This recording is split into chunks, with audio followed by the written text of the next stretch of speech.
Greetings, family.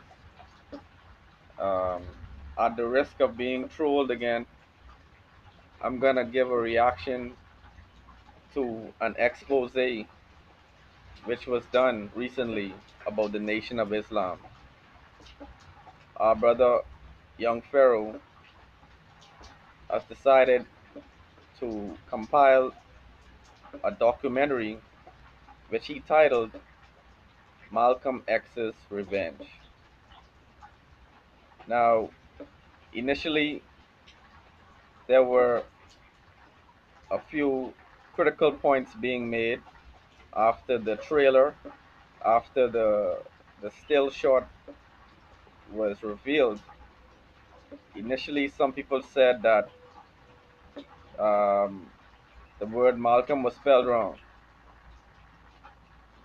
Some people were saying, and I'm just quoting the facts. Some people were saying that our brother, young Pharaoh, was deliberately posing like Malcolm X in the photo in a taunting kind of way, kind of taunting the Nation of Islam. But as in every story, there are negative elements and there are positive elements. And I saw the production yesterday, and I must admit, in the first section, I thought that I had a rebuttal. I thought that I had um, a counterpoint to a few of the points that I saw in the early portion of his presentation, because he began with um, Malcolm X, and he decided to expose that it is widely believed that the nation had something to do with Malcolm X's assassination. And what he did was he compiled some anecdotal evidence. He called it evidence, but it was anecdotal evidence. Um, it was mostly hearsay. It was mostly circumstantial. I say circumstantial because although it would appear to be a smoking gun, right? I would submit that Malcolm X had more than one adversary. Malcolm X had more than one adversary because of the nature of his uncompromising rhetoric.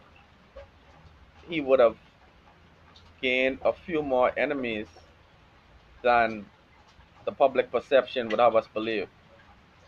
And so, initially, when I watched Brother Pharaoh's presentation, I thought that the whole presentation would have been along those lines. But when um,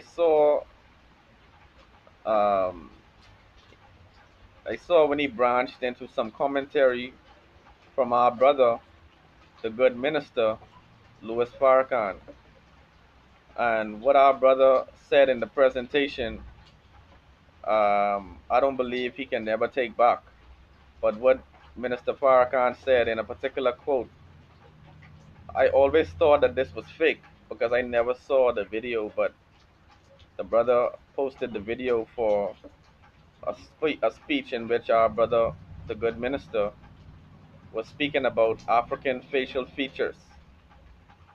You know, these were some of the points that were undeniable. When Pharaoh uh, interspersed these clips, I felt like it's it began to lend more validity to an expose of this nature because in the clip, Brother Farrakhan, who I look up to, was speaking about African facial features, and he basically construed from our features and from our history that this was the result of a disobedience to God.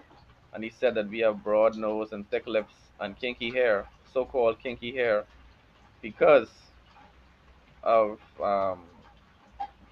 being disobedient, right? And he said this is the reason why our features aren't like our Indian brothers who have dark skin but straight hair, right? And he said that, and I'm paraphrasing, but he basically asked the audience, "Don't you want your hair to be straight like the hair on your eyebrows?"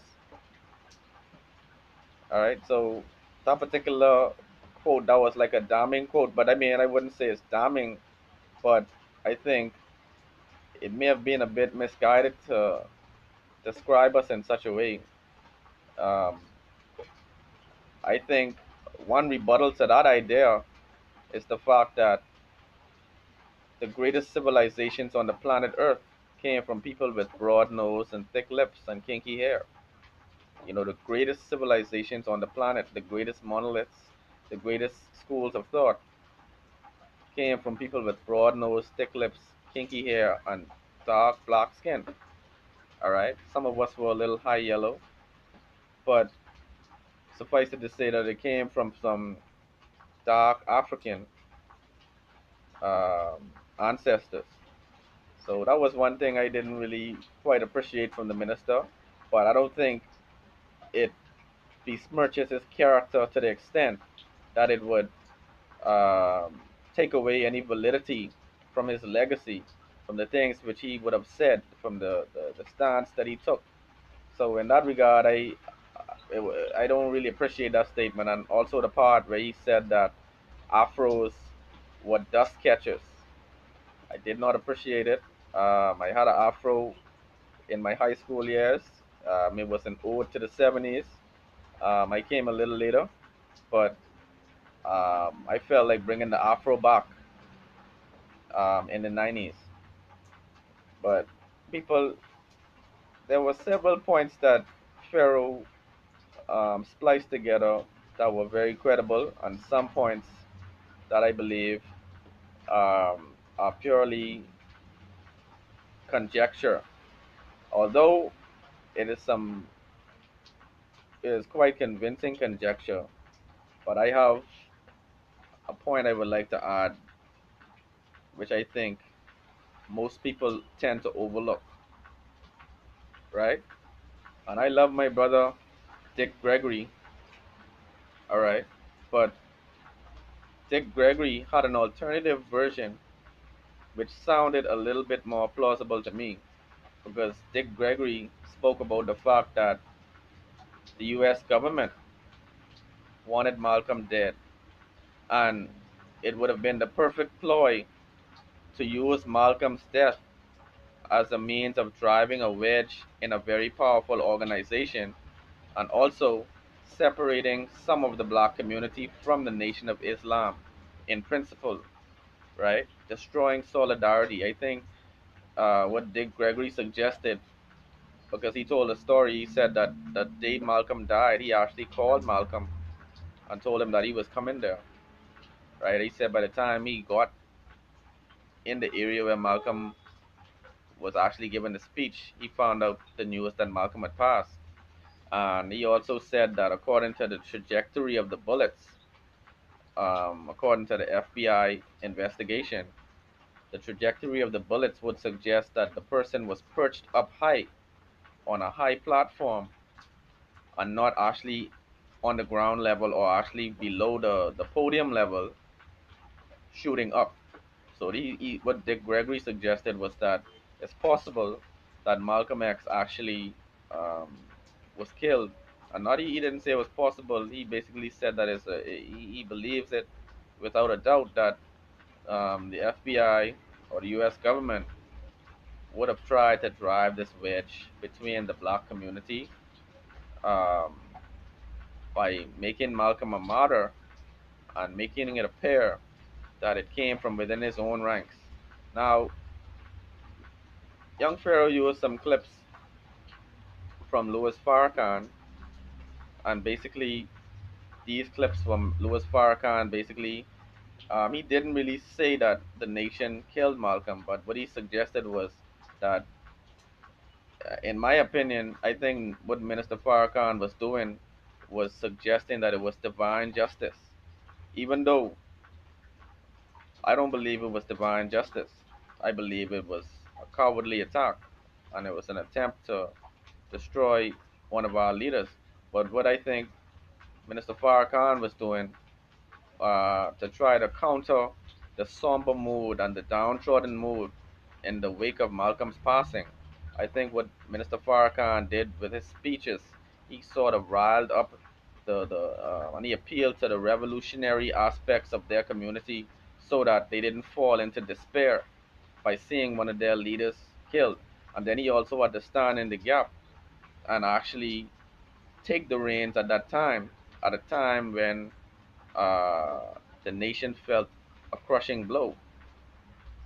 And also, the implications about Minister Farrakhan being responsible, if you consider the history of the Nation of Islam after the passing of Elijah Muhammad, it was not Louis Farrakhan who took the reins. It was actually Elijah Muhammad's son. And Elijah Muhammad's son tried to divert the movement towards more Sunni Islam, I believe, but more like Arab Islam.